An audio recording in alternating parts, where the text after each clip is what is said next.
Jujutsu Kaisen era um dos poucos animes que conseguiu furar a bolha nos últimos 10 anos.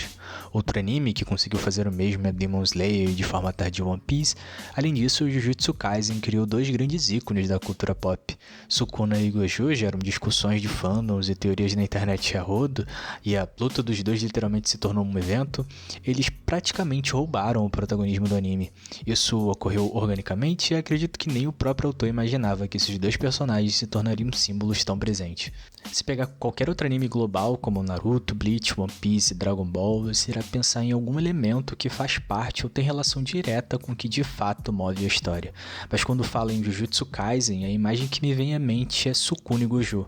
Não que eles não movam a história. Gojo tem um arco apenas dele, muito bem construído e fechado. Já Sukuna eu considero parte importante de quem realmente é o motor da história, mas não são as ações deles que constroem o enredo.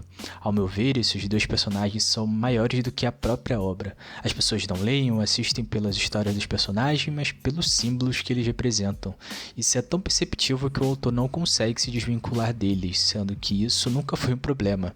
Isso porque Gojo e Sukuna se tornaram maiores do que o próprio tema da obra. Por isso, quero propor nesse vídeo observar as nuances do início do anime, que muitas pessoas dizem não gostar por ter uma construção genérica, o que eu não entendo. Jujutsu Kaisen é o maior ou o segundo maior da década em termos de popularidade na indústria, com temáticas que flutuam desde críticas ao sistema trabalhista japonês, a assuntos universais como ansiedade, comparação e a pressa de encontrar um suposto propósito que se encaixa muito bem com a psique jovem alimentada por cargas de dopamina pelas redes.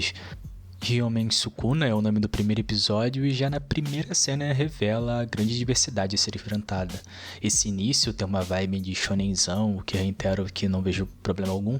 No entanto, esse começo trouxe algumas comparações e alegações de que seria uma cópia de Naruto sem originalidade, tanto na história quanto no design, o que obviamente eu não concordo. Essa comparação foi alimentada também pelo marketing, visto que no ano anterior, com a finalização do anime de Naruto, foi deixado um espaço na indústria. Porém, a introdução por si só é bem satisfatória, com a afirmação de que o protagonista será executado. Depois seguimos para Yuji Tadori, um jovem colegial de 16 anos, brincalhão e empático. Ele quer cuidar do avô que o criou. Para fazer isso, ele renega a juventude colegial. Apesar de ter uma força física anormal, ele escolhe entrar para o clube de ocultismo para assim ter mais tempo de cuidar do avô hospitalizado. Aqui o autor já começa a trabalhar foreshadowings, com Fujiguro se perguntando se Yuji pode ser igual a Zanin, referindo-se a Maki, que só é apresentada no final do episódio 5, não ao Toji, que só aparece de fato no arco do Gojo. Também brinca sobre revelar o que aconteceu com os pais de Yuji, mas o que recebe destaque é o último desejo do avô, de querer que Yuji ajude o máximo de pessoas para assim morrer rodeado de amigos, e esse pedido permeia todo o primeiro arco. Mas o verdadeiro perigo é o amuleto que Fujiguro procura, que Yuji pegou para brincar com os colegas do clube.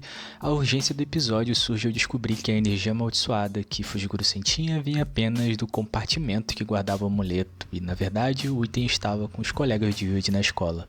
Yuji lembra das falas do avô e supera seu medo e age. Isso pode parecer que o anime quer passar a mensagem de enfrentar os medos, mas o que realmente quer transmitir é não confundir dever com auto-sacrifício. Yuji estava deixando de viver, de aproveitar a juventude para cuidar do avô, negligenciando a própria vida pela do avô. E isso termina com Yuji comendo o dedo de Sukuna, tornando-se o receptáculo do Rei das Maldições. Mas é o segundo episódio que sintetiza as principais ideias do anime.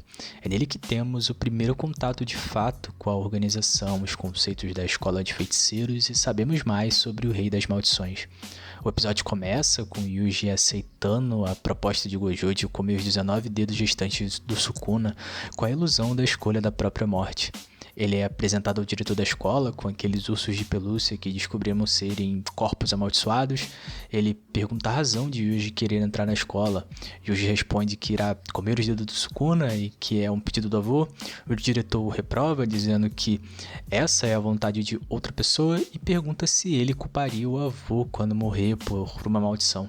Essas falas fazem Yuji pronunciar o que acontece em Shibuya, com Sukuna matando diversas pessoas.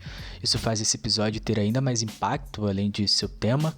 Apesar de Yuji dar uma resposta satisfatória para passar, dizendo que quer morrer sem arrependimento e que só ele pode comer os dedos de Sukuna, ele deixa de pensar nessa tarefa como um pedido e passa a vê-la como uma vontade própria. Mas a verdade é que ele não entendeu o motivo do teste. Dá pra notar que o motivo não importa no episódio da Fujisaki, é um episódio que fortalece os laços de amizade e apresenta ainda mais os conceitos do universo. A Fujisaki Nobara é a minha personagem favorita de toda a obra e ela faz uma ótima dupla com Yuji.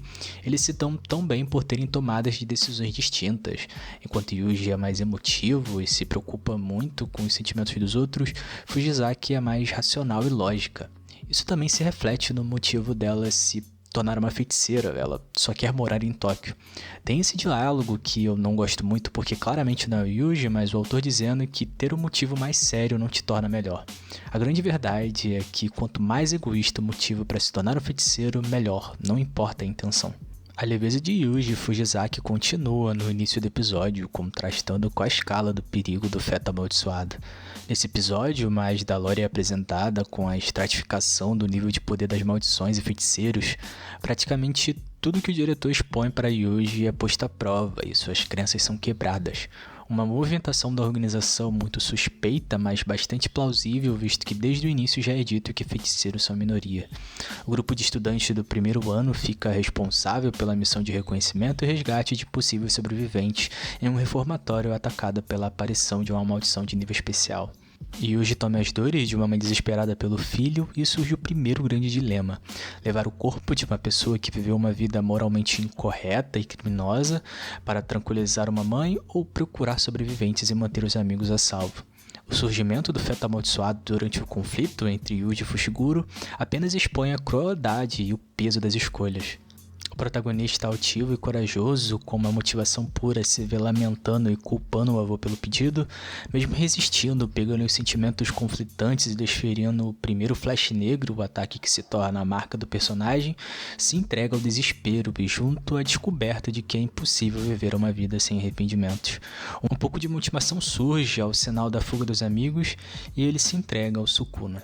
Aqui a obra se distancia ainda mais de outros shonens, porque Sukuna não é a contrapartida que equilibra o protagonista, mas a sombra que engole não apenas Yuji, mas todo o universo do anime. A maioria dos personagens é bastante racional ou sentimental, por outro lado, Sukuna está pela sensação e emoção das coisas. Por isso, Gojo se torna o contraponto perfeito para Sukuna, porque ele tem a convicção de ser o mais forte. Bem, estou com a ideia de fazer um quadro no canal para analisar os outros arcos do anime, então deixa seu like e considere se inscrever no canal. Valeu!